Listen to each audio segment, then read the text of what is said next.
Jean-Luc Bizien. Bonjour. Alors vous êtes bien connu depuis pas mal d'années pour avoir écrit je ne sais combien de polars et puis de scénarios de bande dessinée, on les compte plus.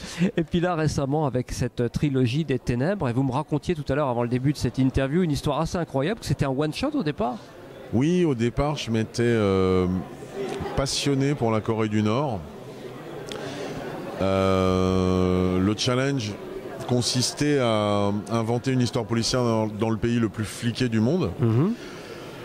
J'y suis parvenu, j'ai fini ce livre et quelque chose me dérangeait. Je trouvais que c'était dommage de ne présenter qu'une facette de ce pays étrange qu'est la Corée, de ne parler que de la Corée du Nord.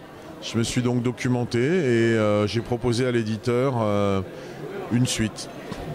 Donc on est parti sur un diptyque.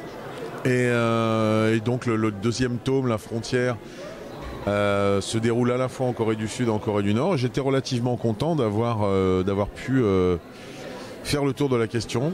Il y a encore quelque chose qui me dérangeait, c'est que, étant né en Asie, ayant des origines asiatiques, je ne voulais pas ne proposer qu'un regard occidental sur les Asiatiques.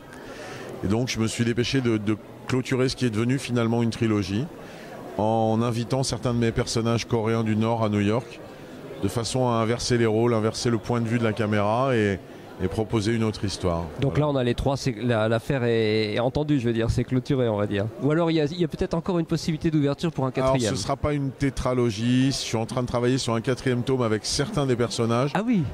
Parce que, mais alors cette fois ça n'a plus rien à voir, on part totalement sur autre chose. C'est juste que je crois que, comme souvent les auteurs, je ne dois pas être le seul dans ce cas-là, on s'attache. Ouais. Ça devient des amis, on n'a pas envie de les quitter, on a envie de les retrouver.